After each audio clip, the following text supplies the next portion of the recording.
嗨，大家好，我是坦皮叔。今天是2025年4月23号，这一期咱们继续聊聊俄罗斯入侵乌克兰，看一看乌克兰战场上也有什么变化。今天是俄罗斯侵略乌克兰的第1155天，也是乌军进入库尔斯克的第261天。这个自30小时复活节停火协议到期以后这个俄乌双方继续大打出手根据媒体报道俄乌冲突双方在库尔斯克州边境地区再度爆发激烈交火。30小时复活节停火协议到期后，俄军迅速恢复对乌军阵地的打击，摧毁多辆军车、火炮以及无人机起降平台，并宣称击落100余架乌军无人机。而乌军呢，则依托无人机与导弹系统展开反击。乌克兰方面披露，使用新型电子战系统干扰俄军无人机导航。此前，库尔斯克还遭到过乌军109架无人机的夜间袭击。俄罗斯武装力量总参谋长格拉西莫夫表示俄军已解放了库尔斯克州被占领土的 99.5%， 但北部集群部队仍在继续进攻。就是按照这个格拉西莫夫说法，那库尔斯克基本上已经收复了，但是现在呢，乌军和俄军还在库尔斯克交战，也不知道打的什么仗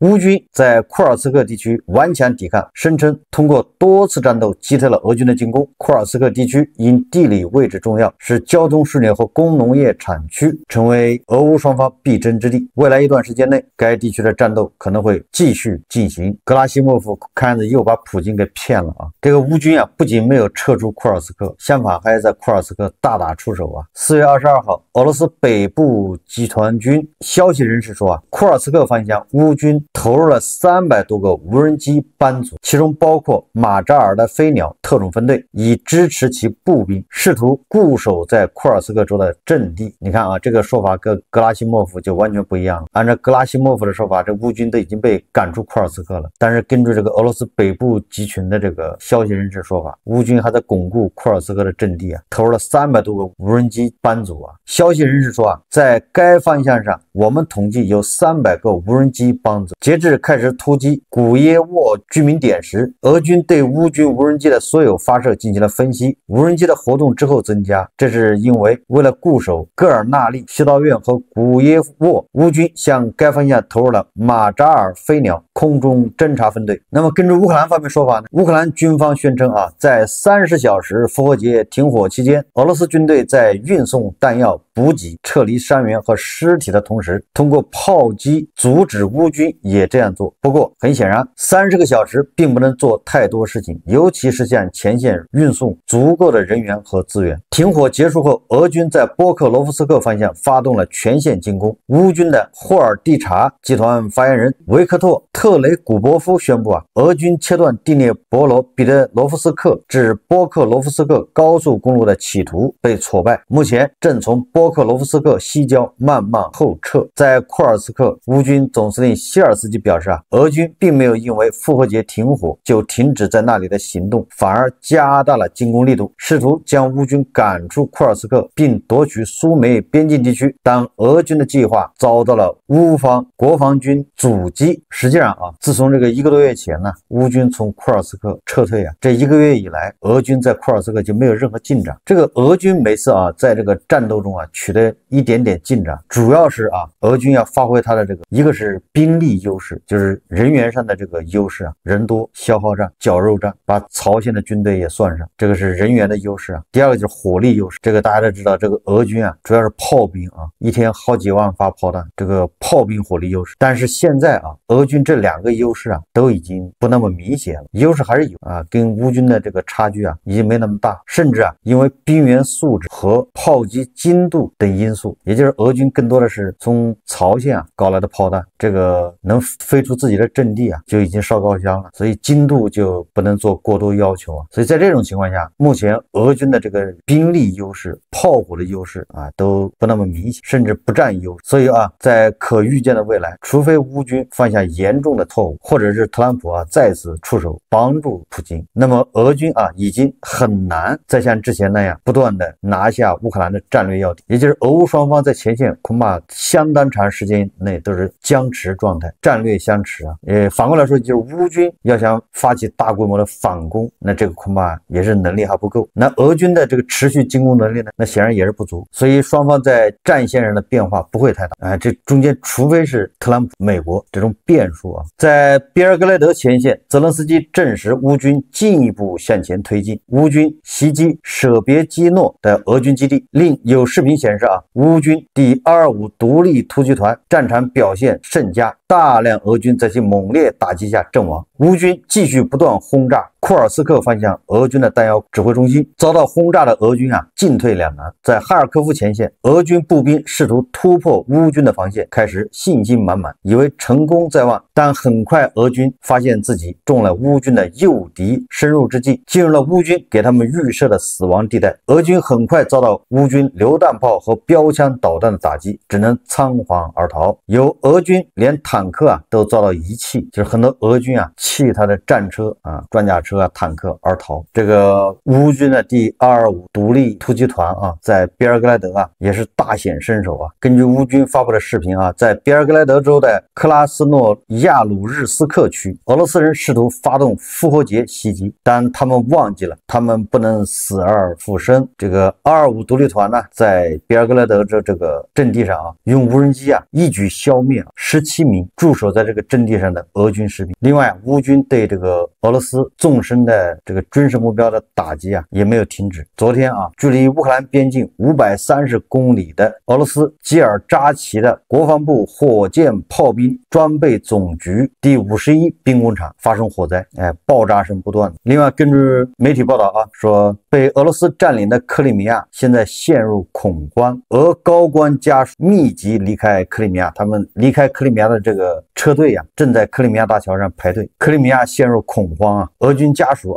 现在赶紧逃离克里米亚。什么原因导致这个克里米亚俄军这么恐慌呢？这就是德国的后任总理梅尔茨，对吧？梅尔茨说要援助乌克兰金牛座巡航导弹，而且梅尔茨还说就要轰炸克里米亚大桥，就要打击克里米亚。所以这些俄军的高官家属还是对吧，脚底抹油溜之大吉先走为上，别到时候桥炸掉了他撤不了了。根据乌克兰通讯社援引 BBC 俄文版报道说，记者们已经确认了103275名在俄罗斯对乌克兰战争中阵亡的俄军士兵姓名。根据 BBC 和美杜莎媒体的统计，在过去2个月，俄罗斯与美国就可能的和平解决方案进行谈判期间，俄军在前线的损失速度有所上升。记者们将2024年2月11日美国总统特使维特科夫访问莫斯科作为统计起点。数据显示，今年2月，俄罗斯每天平均发布234则讣告，比2024年全年的平均水平高出约 1.5 倍。BBC 指出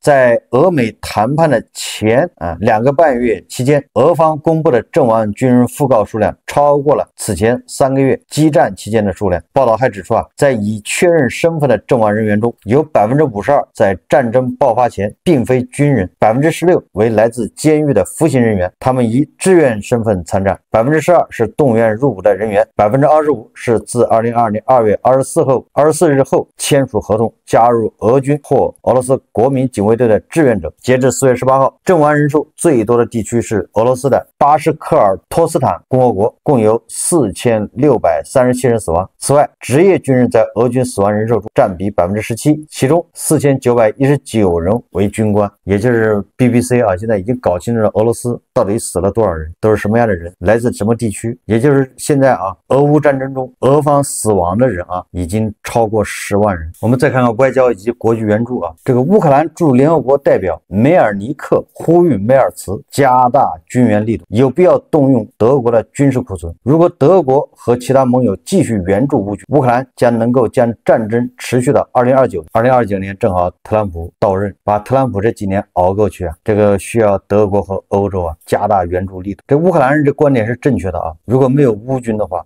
其他欧洲国家现在根本不堪一击，大家都难以想象啊！因为现在你不管怎么说，俄罗斯现在已经武装起来了，人家这个经济也是战时经济，人家这个部队啊，现在150多万，前线就有将近100万，对吧？这些士兵是如狼似虎啊，就打了3年了，非常有经验。就这么一支武装力量，如果你不考虑乌克兰的话，欧洲有哪个国家能扛得住？普京甚至恐怕都不想歇一会儿，对吧？这一鼓作气，再而衰，三而竭，很有可能啊，趁势拿下什么波罗的海3国，打击波兰、芬兰都有可能。哎，正好趁这个特朗普啊现在含糊啊，特朗普已经不想再保护欧洲啊，这不就趁虚而入嘛，乱中取胜嘛。所以说，欧洲目前这个阶段是最危险的时候。这个时候，欧洲这些国家自己还保存那些武器库存有什么用呢？不如学一学丹麦，干脆把这武器都给乌克兰，对吧？确保乌克兰能打赢，确保乌克兰能把俄军给拖住，为欧洲啊赢得时间。欧洲要自强，对吧？欧洲要自我武装起来，这都需要时间呢。你这时间谁给呢？就靠乌军。即将出任德国外交部长的基民盟前主席、现任联邦议院议员拉舍特表示啊，这个拉舍特啊，恐怕是要接替那个贝尔伯克。德国应做好未来美国可能无法保护德国的准备。美国媒体称啊，北欧联军正在酝酿，在俄威胁和对特朗普政府继续支持美国前景的怀疑推动下，北欧国家正从和平的象征转变为欧洲防务合作的典范。武装乌克兰，援助乌克兰，这是欧洲啊当前迫切要做的，对吧？现在不是讨论该不该援助，而是应该讨论怎么援，怎么帮乌克兰。有乌军证实啊，瑞典援助的萨博 ASC890 预计已经到达乌克兰，2架瑞典的这个 ACS890啊雷达侦察机中的1架已经抵达乌克兰，并已在利沃夫上空进行试飞。瑞典向乌克兰转让此类飞机，以增强其空中侦察能力，能够探测距离最远400公里的空中和海上目标。这些飞机与 F-16结合，将显著加强对俄导弹的防御能力。就在前不久啊 ，F-16啊据悉击落了1架苏34鸭嘴兽这个战斗机。4月22号消息，日本已同意向乌克兰国防情报总局提供从地球轨道卫星获取的情报数据，特别是乌克兰将能够获得合成孔径雷达卫星的图像。这些数据将由日本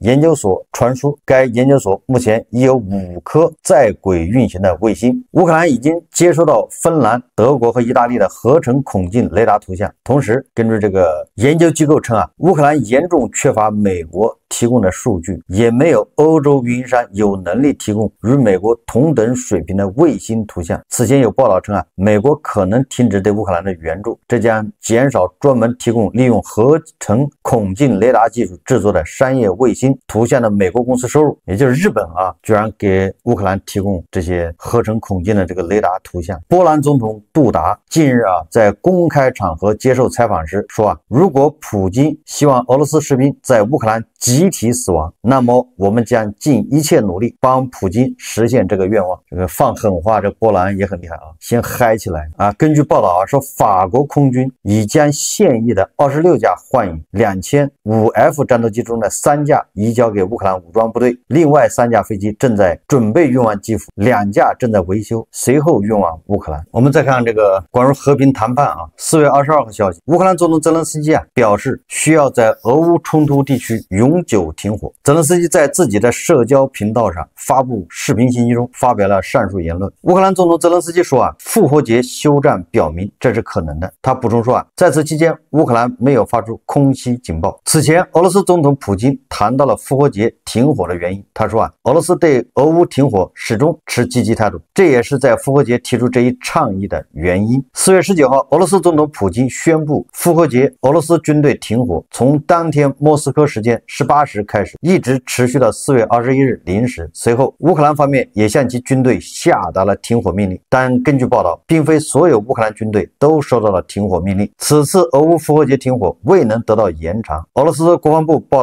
告称啊，俄罗斯军队复活节停火期间，乌克兰武装部队被记录到4900起违反停火承诺的行动。显然啊，泽连斯基的这个提议啊，随着这个复活节停火的结束，并没有得到普京的响应啊，也就是俄罗罗斯总统普京拒绝了。俄罗斯总统助理乌沙科夫说本周特朗普特使维特科夫将再次访问莫斯科。这个维特科夫刚从法国巴黎，对吧，见过乌克兰的代表、法国、德国以及英国的代表，并且他们的第2轮会谈明天在伦敦举行，由美国国务卿卢比奥率领的美国高级代表团将于4月23日到英国伦敦，与乌克兰和欧洲官员会晤，继续推动俄罗斯和乌克兰达成一项和平协议，并且说这是继4月17日巴黎会晤之后的第2轮美乌欧会谈，很可能是美国推动俄乌停火的最后一次努力。美国国务卿卢比奥、美国中东问题特使维特科夫和乌克兰问题特使凯洛格预计将与法国、德国、英国和乌克兰的外交部长和国家安全顾问会面。美国在上周会议提出促成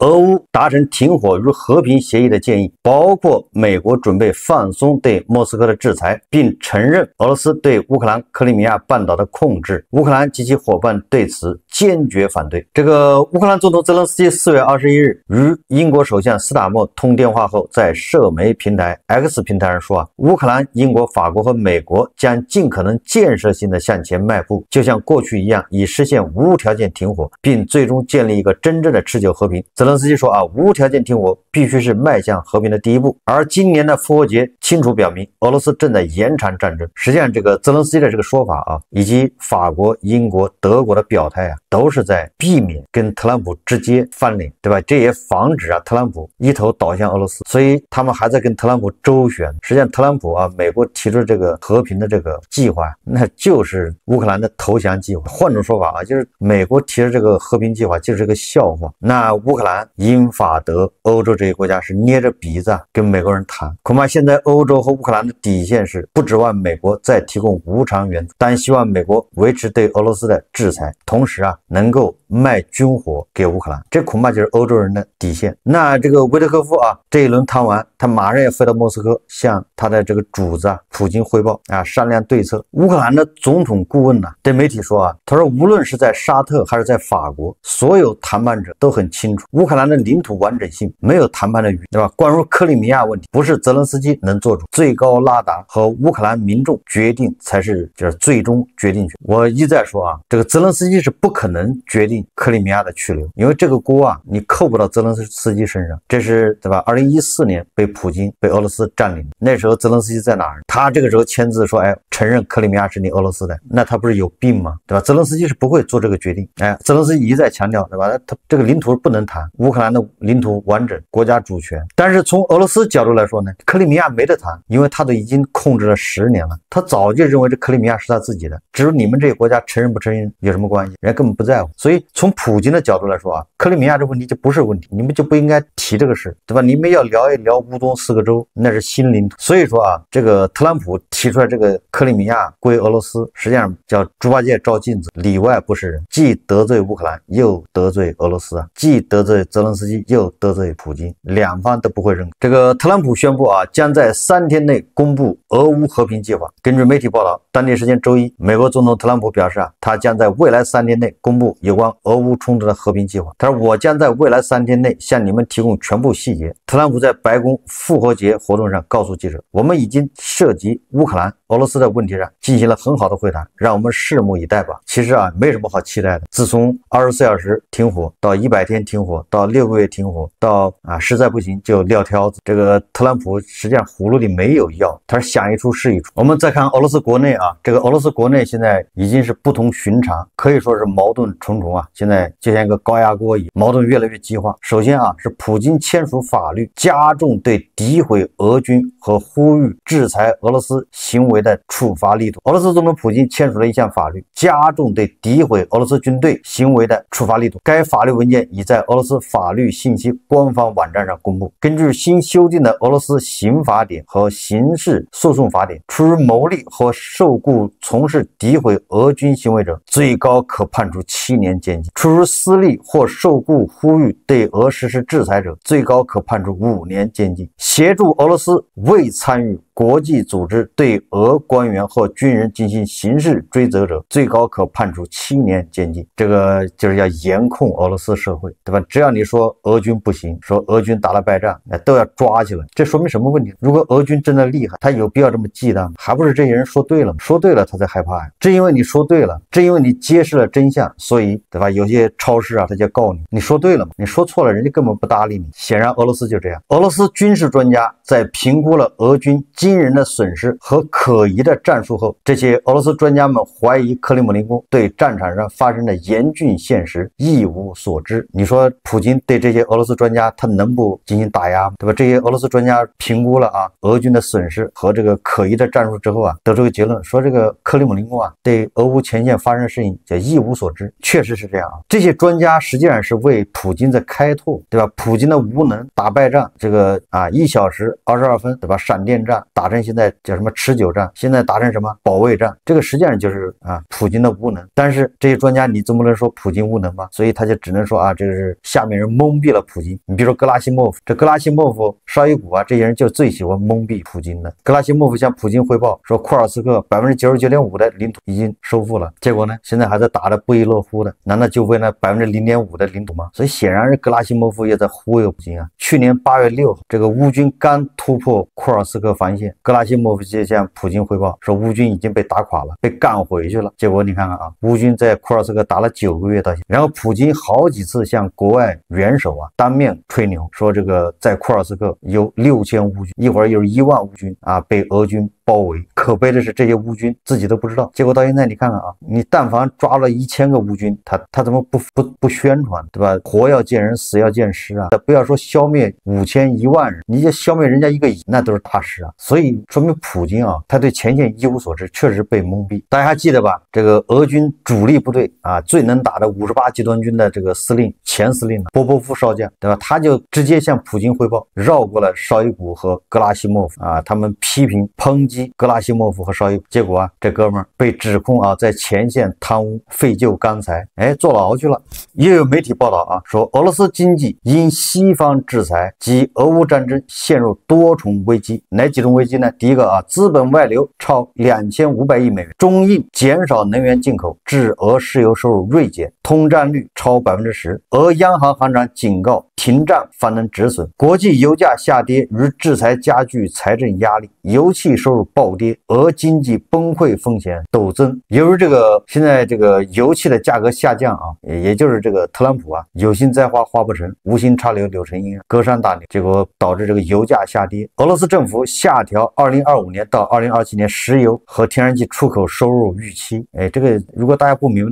白的话，你可以想象一下，一个政府卖地收入没了或者下降，地卖不掉，那对应的结果是什么？公务员工资发不出来，对吧？这个地铁停修，各个工程停，是不是这样的？俄罗斯也一样俄罗斯的呢，它那个油气收入就相当于有些地方的土地财政是一个道理。那油气收入下降，那是什么一个结果？所以说俄罗斯的这个经济恐怕是崩溃在即最后我们再看看这个媒体报道说俄罗斯总统普京表示，他对于乌克兰直接会谈持开放态度。这是普京发动侵略乌克兰战争3年以来是第一次普京暗示愿与乌克兰总统泽连斯基会谈。这普京很有意思看样子想把特朗普甩开不要有中间商直接跟泽连斯基会谈。目前泽连斯基还没表态这个消息来得比较突然。我们也希望看到普京和泽连斯基直接面对面会谈，看看泽连斯基到底敢不敢看普京的眼睛，对吧？我们证实一下，我们见证一下加特老师到底有没有撒谎，对吧？我们盼着这一天到来好，这期节目我们就聊着，感谢大家收看。如果喜欢我的节目，欢迎订阅转发，也可以在下方留言评论，谢谢大家。